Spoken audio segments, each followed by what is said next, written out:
Hello and welcome to our all group, Aging with Expectation. Today's topic, we're going to be talking about healing our emotional pain. And as always, we have Reverend Dr. Stephen Koski with us today, along with myself, Kathryn, and we'll be presenting today's topic. I'd like to start by acknowledging the traditional owners of the land on where we're meeting. We pay our respects to elders past and present and the Aboriginal elders of other communities who may be here today. We extend this respect to all Indigenous peoples from around the world and to any First Nations people who may come across the content that we'll be discussing. I'd like to hand over to you, Stephen, for our thank you to Francis Macnab. Thanks, Kathryn. And again, just a pleasure to have this conversation with you. And as I think of this topic of healing our emotional pain, how important it is to just pause and to acknowledge the legacy of Francis Macnab, who really, in many ways, devoted his entire life to alleviating the suffering of others and helping people heal their emotional pain. So this topic is in his honor. Healing our emotional pain. I often think, I often say that life is inevitably heartbreaking. It's impossible to live our life without loss, without heartbreak. And how we deal with that heartbreak, how we regulate our emotions, how we deal with our emotional pain, our spiritual pain, I think has a lot to do with then how we experience the quality of our lives. I was reading something where it suggested that emotional pain impacts the same part of the brain that is impacted when there's physical pain. That in many ways that our brain processes emotional pain and physical pain in the same way. But physical pain we can name. I mean, physical pain, we can talk about it. We accept when our body hurts. It's okay to get help, and it heals. We're not embarrassed to say out loud that we are physically hurting. I'm not ashamed to tell you that my knees hurt, and then you might tell me, well, actually my knee hurts too. And in that little interaction, there's a connection between us. We share the experience of knees that hurt. But emotional pain, it seems to me, is an entirely different story. That for the most part, many of us, we keep our emotional pain bottled up. We keep our emotional pain hidden out of view. That we like to avoid, suppress, medicate, deny our emotional pain. So I'd be curious, Kathryn, from a psychologist's perspective, how would you define emotional pain? And what's your perspective on kind of the difference between physical pain and emotional pain and how we relate to it? Yeah, look, they're all really good points, Stephen. And indeed, there's a lot of neuroscience research out there at the moment that's also currently validating how emotional pain is experienced the same cognitively as what physical pain is, which really validates the importance of the emotion and having the experience of emotional pain. And I guess importantly, emotional pain, as you've said, it is an unpleasant feeling. It's often caused by grief, loss, regret, depression, and anxiety. It's described as how much you hurt as a human being, and describes often subsequent mental suffering and also mental torment that people can go through, which we can get very clever at hiding. So we suffer when we fail to meet our own needs and nurturing ourselves. So the mental, emotional pain turns into emotional suffering when we're not taking care of ourselves.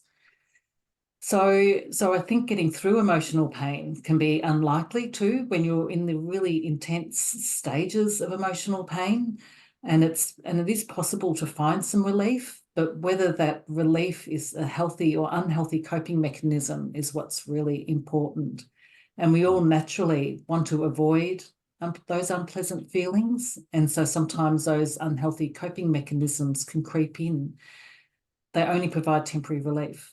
So things like substance abuse, avoidance, self-harm, isolation, negative self-talk that we have where we're just reinforcing our negative pain can occur. But there are lots of things that can help. So I'm looking forward to this topic and exploring it further with you, Stephen.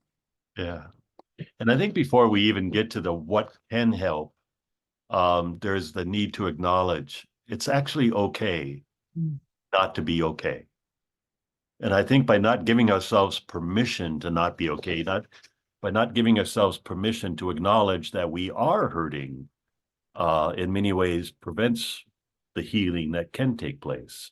Yeah. I mean, I think the pandemic, we wore masks out in public, and we wore masks to protect each other. We wore masks to prevent the spread of COVID. Now, for the most part, for those who probably are very immune suppressed, might still wear masks in public, but for the most part, at least in America, that wearing masks out in public is no longer a requirement, and actually you don't see it all that often. But my deep concern is, even though we're 4 years on, is how we continue to mask our emotional pain, how we continue to mask our grief, as you had mentioned, the grief and our suffering.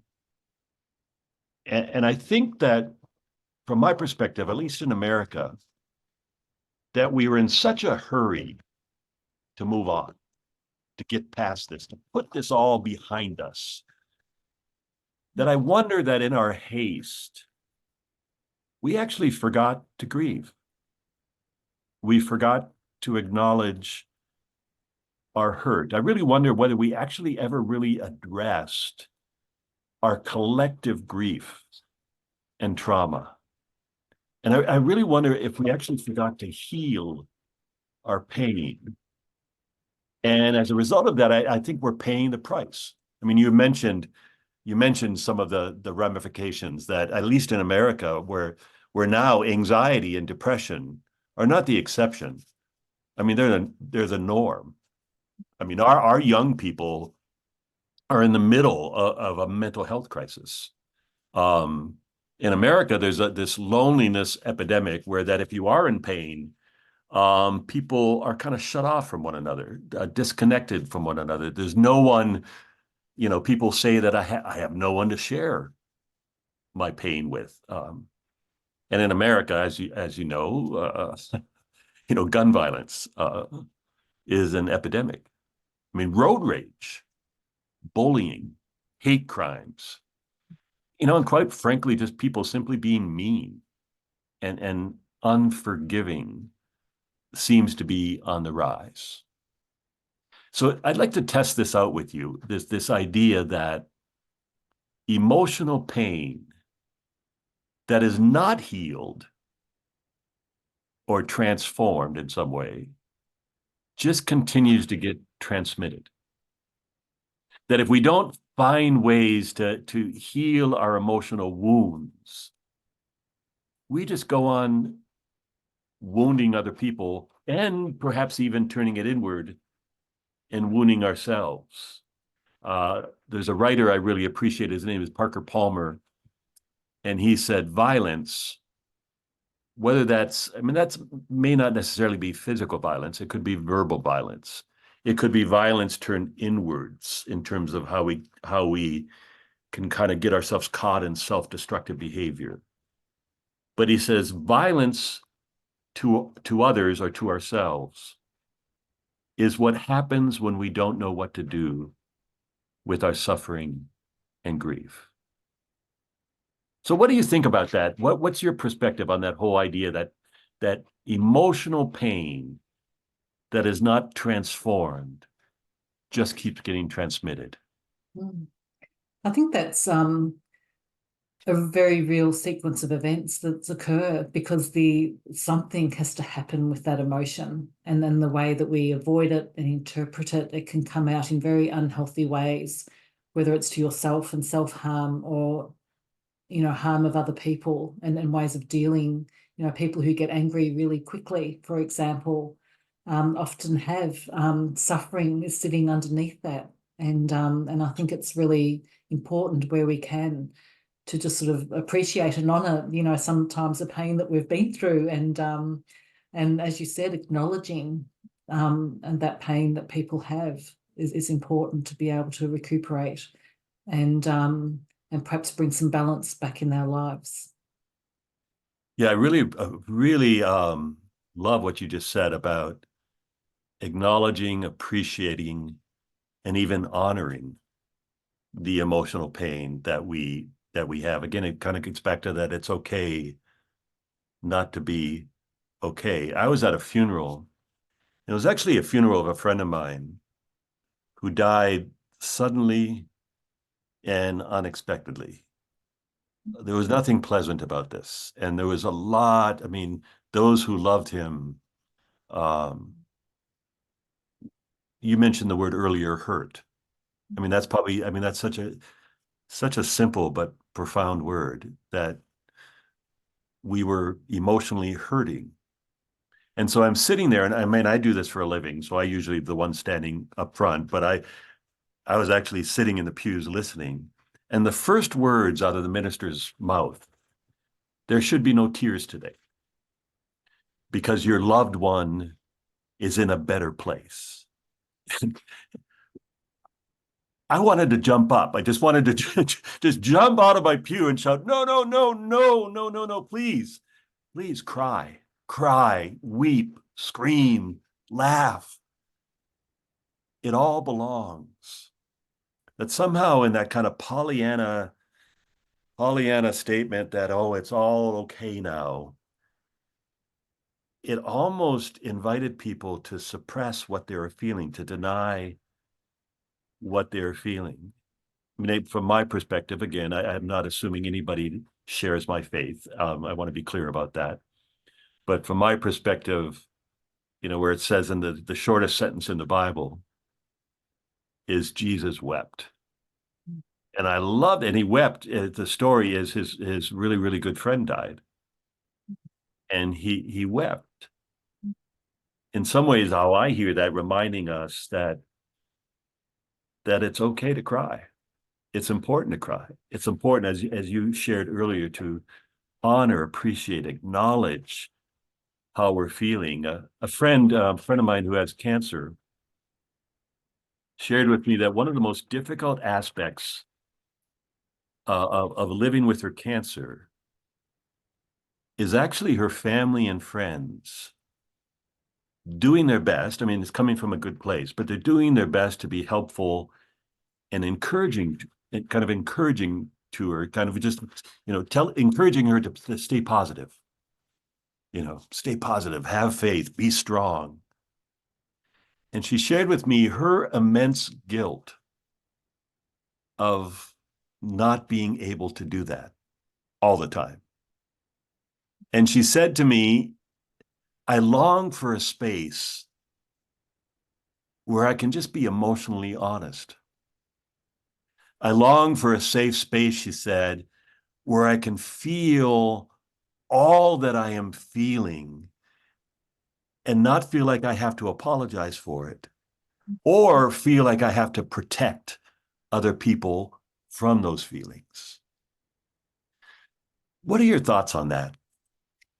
Yeah, it's I think grieving, and this person will be grieving, it's a process. And I think that if you just bear with me a little bit with I did want to mention Elizabeth Kubler-Ross has stages of grief that she talked about. And in stages of grief, she talked about the stages of denial. I'm not ill, it can't be right. Going through phases of anger, like, why me? Why is it me that has cancer, for example, in your friend's example? Some form of bargaining, depression, and eventually acceptance. And I was a nurse before a psychologist, and actually sat with people during times of this grief over longer periods of time. And sometimes what I would find is that the person themselves would be going through these stages of grief, but their family would still be in stage 1 or stage 2. so that they Yeah. were very out of sync. And it can sometimes put a bit of pressure on the person who is going through the grieving themselves. And so they can come through to the point of acceptance and their family still being in denial. And it does make it very difficult and challenging. But coming back to your point, it's normal. It's normal not to be okay, and it's normal to grieve. And it's okay not to know what to say to someone, but just to sit there and in terms of your friend, just being able to say, that it is a sad time, and just acknowledge that and the feelings that go along with that. We don't often need to do more than that.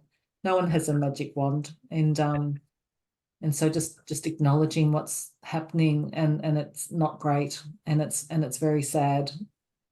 You're being authentic, and but the stages of grief that Elizabeth Kubler-Ross talks about, sometimes people do get stuck in those earlier stages and can indeed stay in those stages if they're not honouring and acknowledging how they're feeling to move through into the next stage. I mean, I'd be interested in your perspective, because I was reading an article on those stages, and where she was talking near the end of her life, where she felt some people misunderstood her, where she was not describing these stages as if it's a test you have to pass, like, stage one, and once you accomplish this, you can move to stage two, and then once you accomplish that, you can move to stage three, where she talked about how she was just describing what people experience. Yeah. That people, this is the experience of grief, and sometimes people experience all five stages at the same time. Yeah. It could be Uh, very good. yeah, and I But mean, I had a friend who was slogging through what I call the thick and sticky mud of grief, and I was really struck by, she said to me, "I'm failing at grief because I just can't stop crying." That 1 minute she said I'm fine, and the next minute I'm a blubbering mess. And I said to her, you can't fail at grief. It's not a test. It's not a race where there's winners or losers. Grief is actually the sacred human experience of hurting because you had the courage to risk your heart in love. So what are your thoughts about the kind of the linear kind of, some people kind of go to that linear interpretation of her stages versus just recognizing that this is typically many of the experiences that people have in profound grief? yeah, look, I think that's right. I think the stages are really helpful to look at, but in reality, it's not that neat. But what it does do is it gives us the words to describe where people are at, and in life we can make sometimes 2 steps forward and 1 step back, and that's what normal is. And I think in terms of recognizing the stages of grief, no matter where you are or if they're all happening at the one time, but it is normal. And I think that's the really big takeaway. It is okay to be grieving and to not be okay. So I think for me, that's the biggest takeaway, and that the experience isn't always the same for everybody, and everyone in the room, even if it's around the same experience, they're not all going to be at that same stage and place. So I think it helps understand and give words and labels around understanding that process. I really appreciate that. I really appreciate that sense that it gives people permission to name what they're feeling and to understand that it's normal. You're okay in not being okay. I think that's really helpful, because I'm not sure. I'm guessing Australia is the same way. But in America, our culture stigmatizes, vulnerability, stigmatizes those feelings with weakness. That somehow to be feeling all of those things through the stages of grief, or even feeling hurt, emotional pain, that means something's wrong with me. I mean, somebody said to me, I just don't know life is so hard. And I wanted to say, if you feel that life is really hard right now, it doesn't necessarily mean something's wrong with you. It just means life can be really, really hard. That's just the truth. And what I notice is that we put on our armor and that we try to impress each other, with our strengths. And then we wonder why we feel disconnected, why we feel so isolated, with our vulnerability and our emotional pain. Because it's not our strengths that connect us.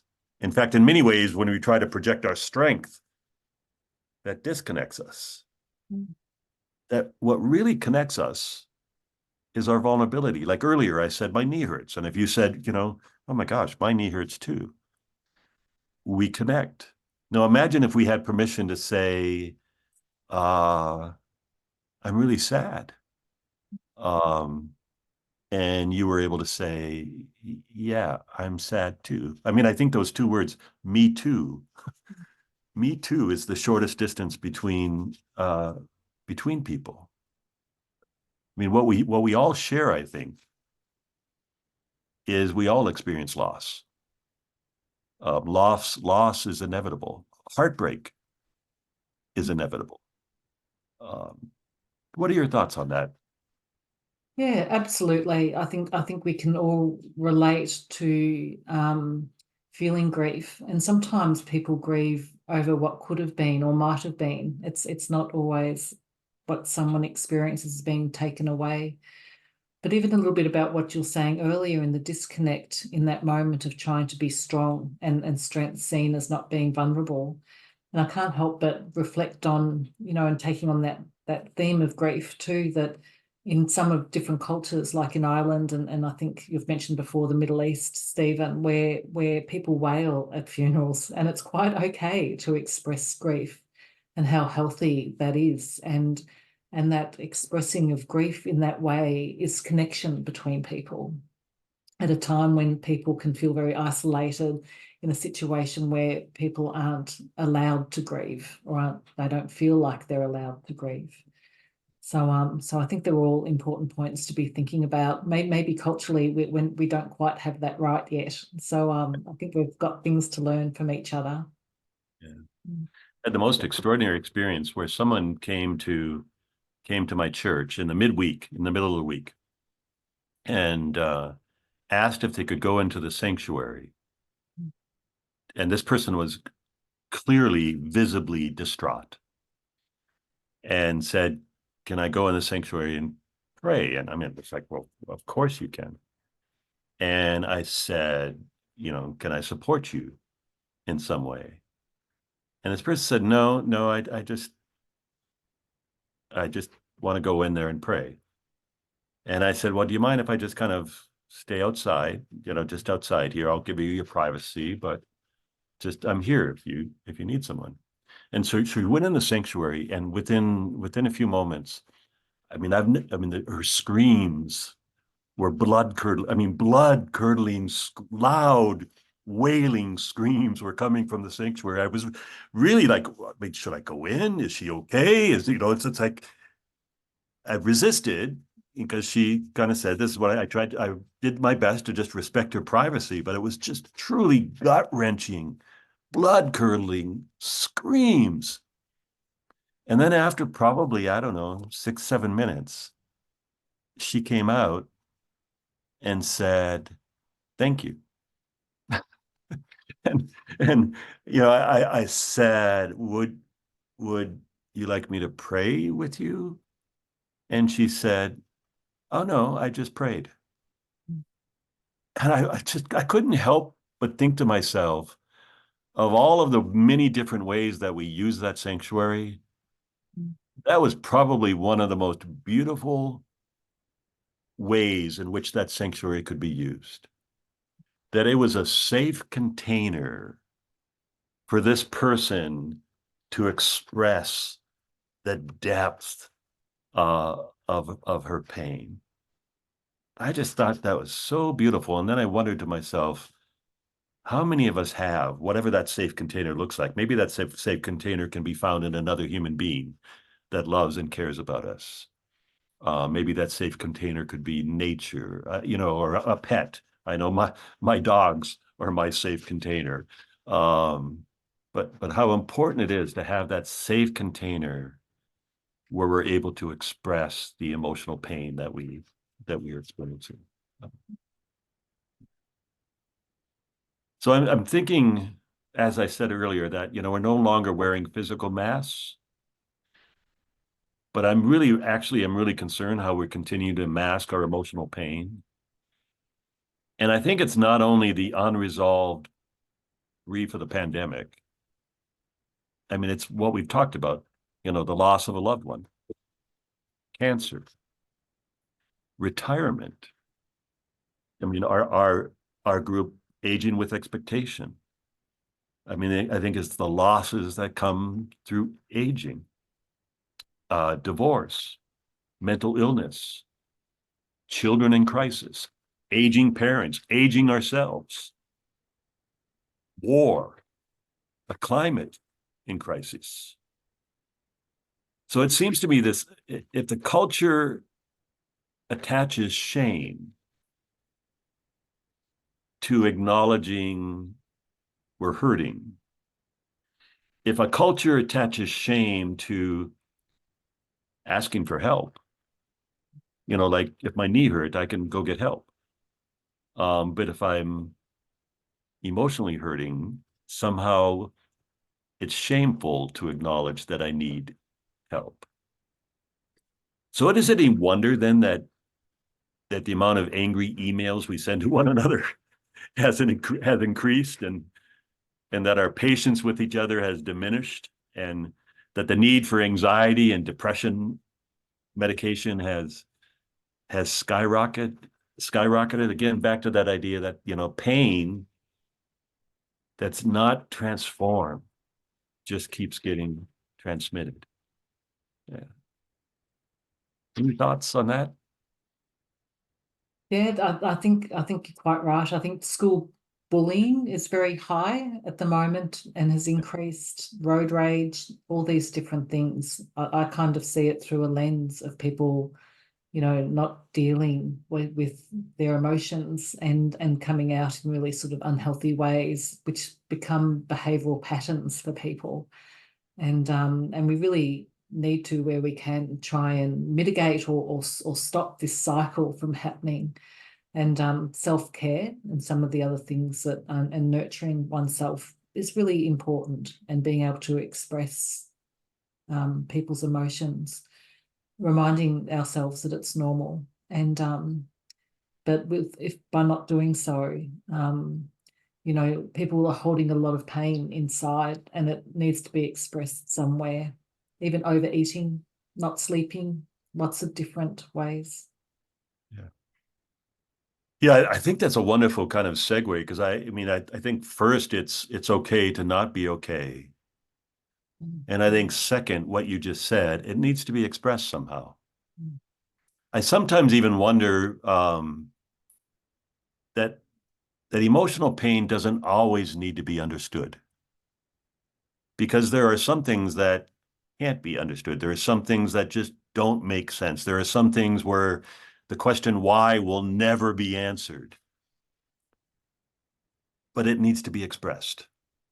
It may not be understood, but there's some things that maybe could be understood, and helping us see it differently can be helpful in healing. But there's some things that perhaps can't be understood.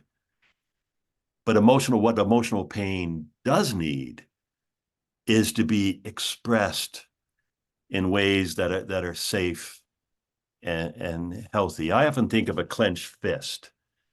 And if you think of, we're holding, this is the pain that I'm in, the emotional pain, whether it's grief, disappointment, heartache, whatever it happens to be, even anger at myself, disappointment in myself, whatever the emotional pain, whatever the hurt is. And if we recognize that it's not okay to be okay, it's not okay to be not okay, we generally want to hide that. So if I imagine I put my fist behind my back, I'm stuffing that pain deep down inside. I'm keeping it hidden. I'm stuffing it away, and I might be stuffing it away by overeating, by, substances to medicate myself, or just denying and pretending it doesn't exist.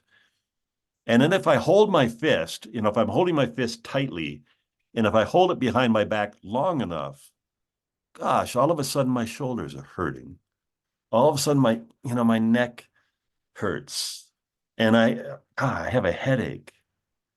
But if I get a headache, what I do is I'll take some aspirin to deal with the headache. And I don't connect the headache to the emotion, the pain that I've stuffed deep down inside. So I think, well, what are those ways, those healthy, positive, healing ways that we can release that energy? I often think of, to me, when I think of emotional pain, I think of like a sky, a storm, a thunderstorm coming through, where you can see the cloud, the dark, dark clouds in the distance. And sometimes I think what happens is we allow the cloud to kind of settle deep into our bones, rather than finding ways to allow the cloud just to keep, if it's an energy field, rather than allowing that energy to kind of settle into us and pull us inward.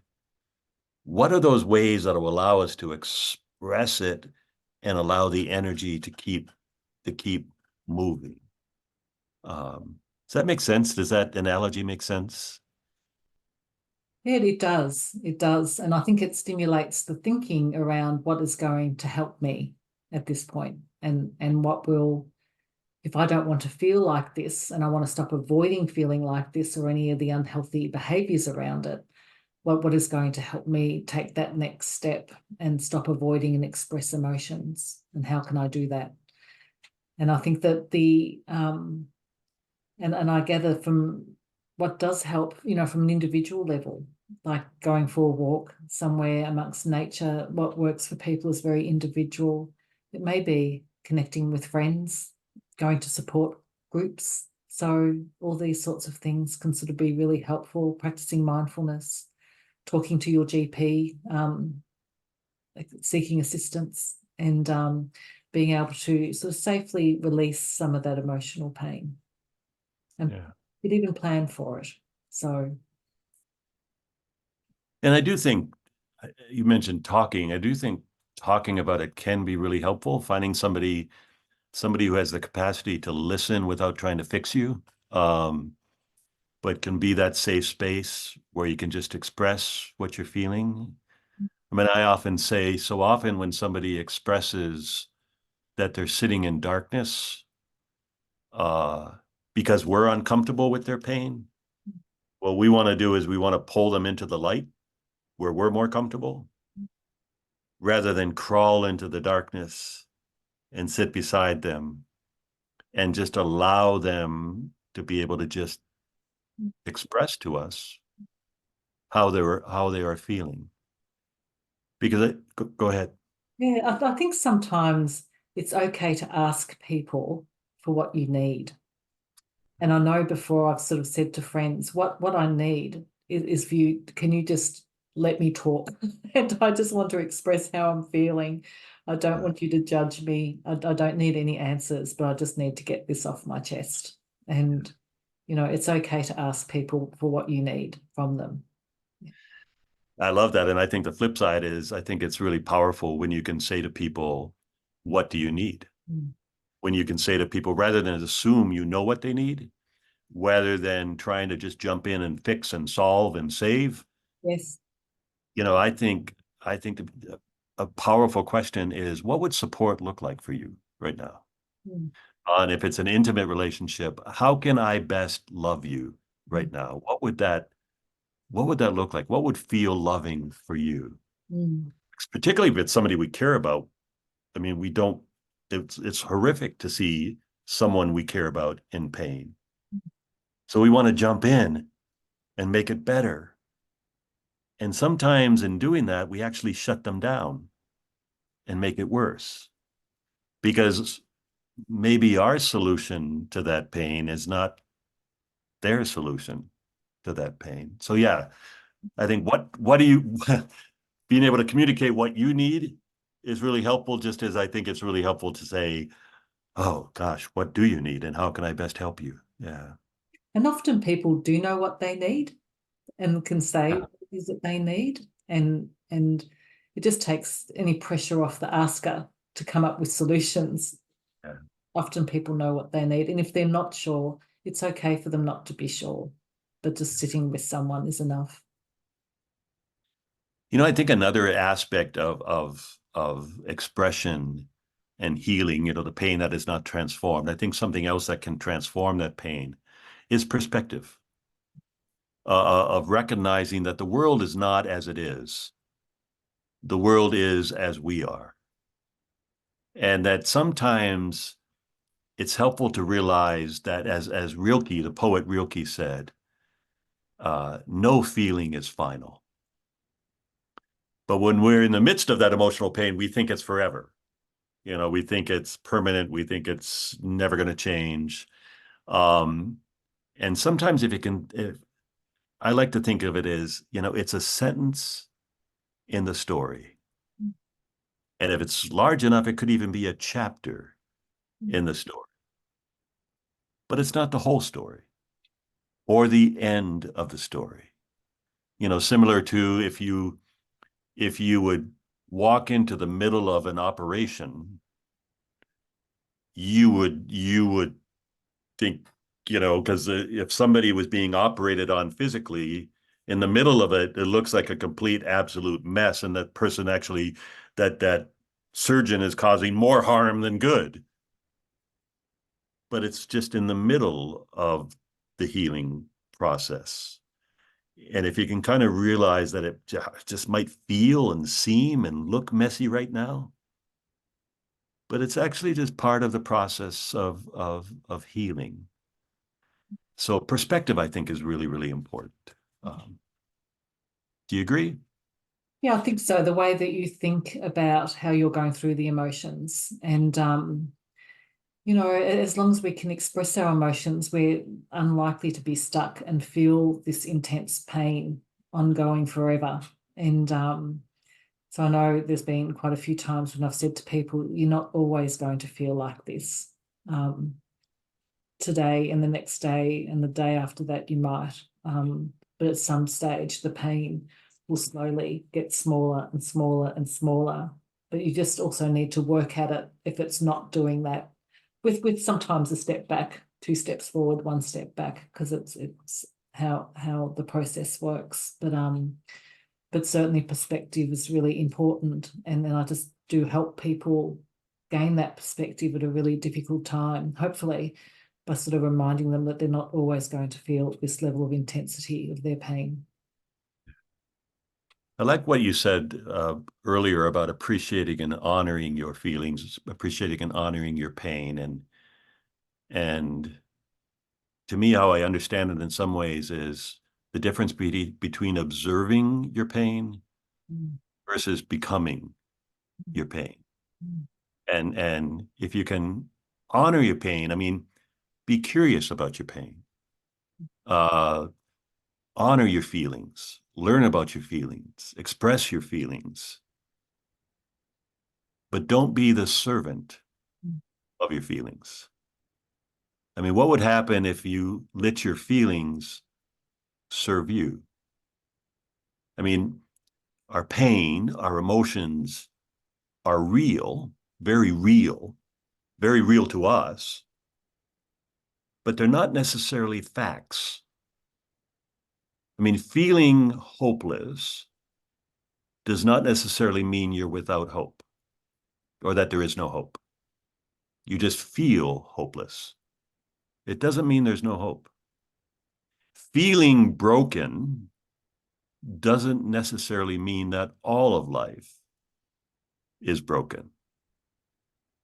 I love that image. I think I've shared it before, actually, of the stained glass with the different panes of glass. And if one glass becomes one of the panes of glass becomes darkened, we might be experiencing something in our life that is causing great emotional pain, that our tendency is to press our nose against that one darkened pane of glass because we so desperately want to see through it. But when we get so close and we press our nose against that darkened pane of glass, that's all we see. We lose sight of the other panes of glass where the light actually is shining through. So part of the challenge, I think, is to take a step back and to honor, not to pretend that there's not a darkened pane of glass there. There is, and it's real, and I feel it. But to take a step back and to allow just an awareness of the light coming through some of the other panes of glass, which I think then would give us the strength we need to address the darkened pane of glass. Does that image make sense? I think it's a wonderful, analogy. And I'm thinking about relationships and things going through my head and different relationships you have with people. And you could be focusing, for example, on one less ideal relationship and lose sight of the things that are working really well with other relationships in your life. So that was the picture that developed for me when you're talking about the stained glass. Yeah. And in this whole context, relationships are so vital. I mean, that would be the last point, I guess, that I think is so important in healing our emotional pain. It's, it's okay not to be okay. It's really important to find ways to express the pain that we're experiencing. And last is to recognize, I think, that where we find our strength, for the most part, I think, is in each other. I often say that asking for help is not weakness. It's called being a human being.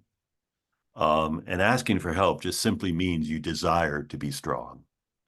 And no one of us can do it alone.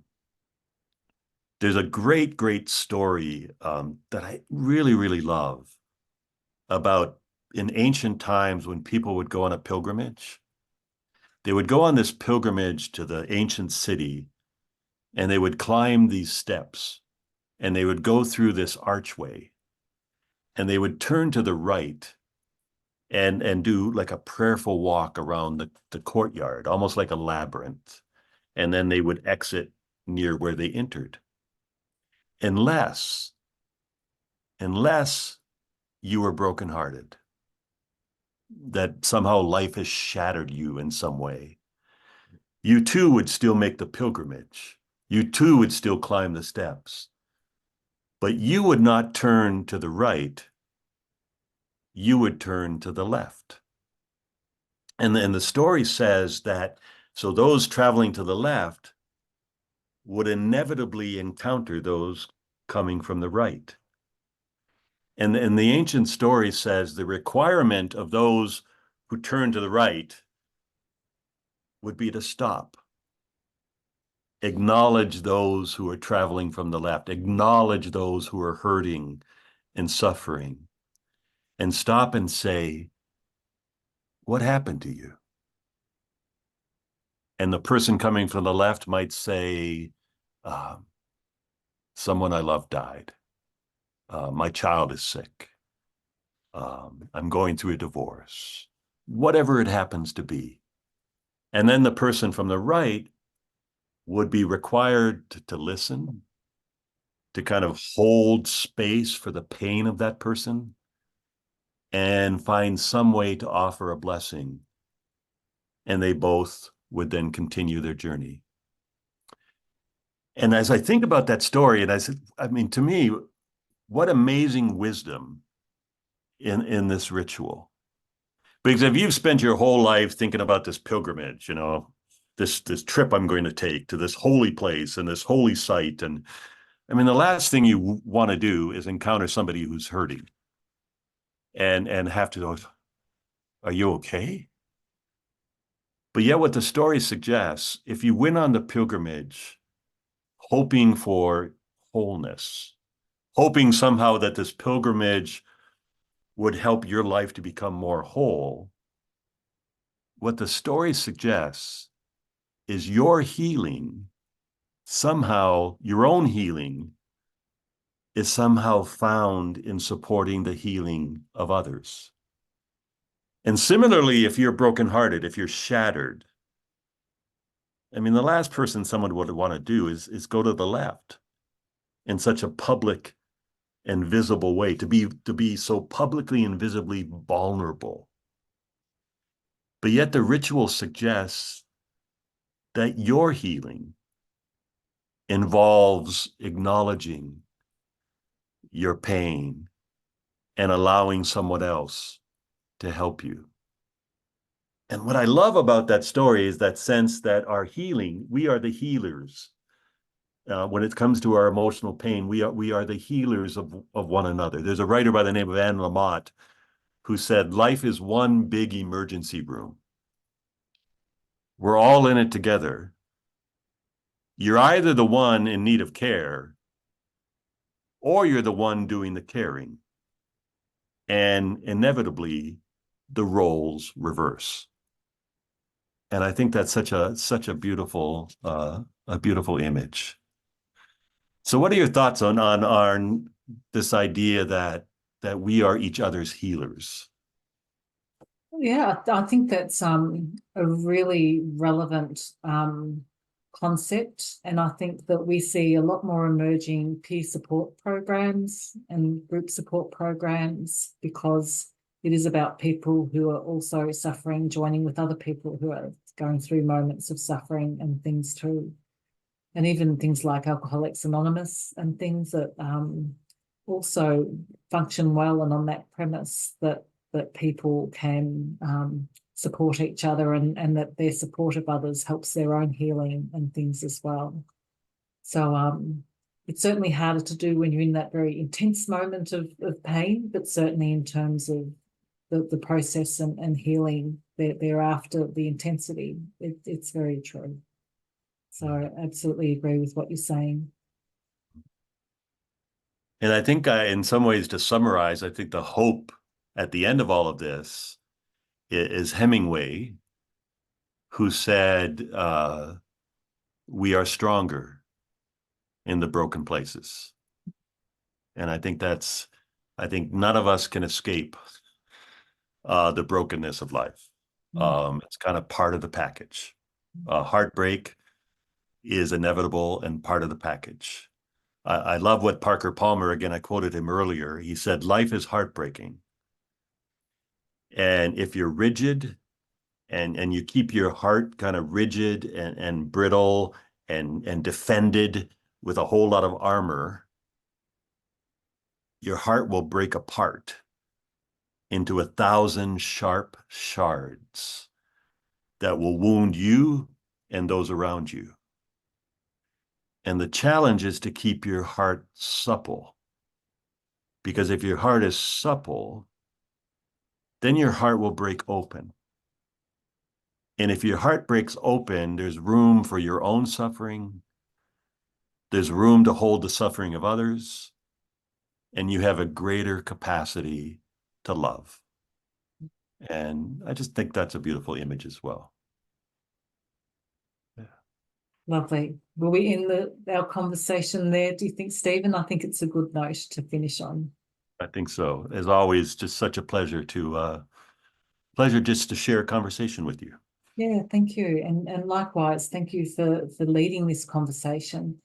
I think too, today's conversation has been a little bit heavy and might indeed spark some thoughts and feelings in yourselves. So if that indeed has happened, do take some time out. If you need to, go for a walk, just take some breaths, have a stretch, contact a friend if things have come up for you during this conversation. Ring a support line if you need to. But what's important is to reach out if you need to. So thank you for participating in this conversation with us, everyone. So as always, we like to know how we did. We really appreciate your feedback. And if there's any topics you want in the future, don't hesitate. You can also contact Stephen and myself directly as well. And don't hesitate to recommend or to a group or to a family and send the links on as you receive them. We appreciate that very much. And as always, the sessions that Stephen and I conduct are for free. And but we do ask that if you feel welcome to or want to do support and feel welcome to donate to Carnmillar's Big Tent project, which plays a major role in the mental health of our well-being of our children and who are experiencing trauma, abuse and neglect. But otherwise, we look forward to meeting with you next time, and our discussion next time is on the topic of joy, and I think that'll give a very nice counterbalance for today's conversation also, and we look forward to speaking with you next time. So thank you very much, everybody, and have a great month.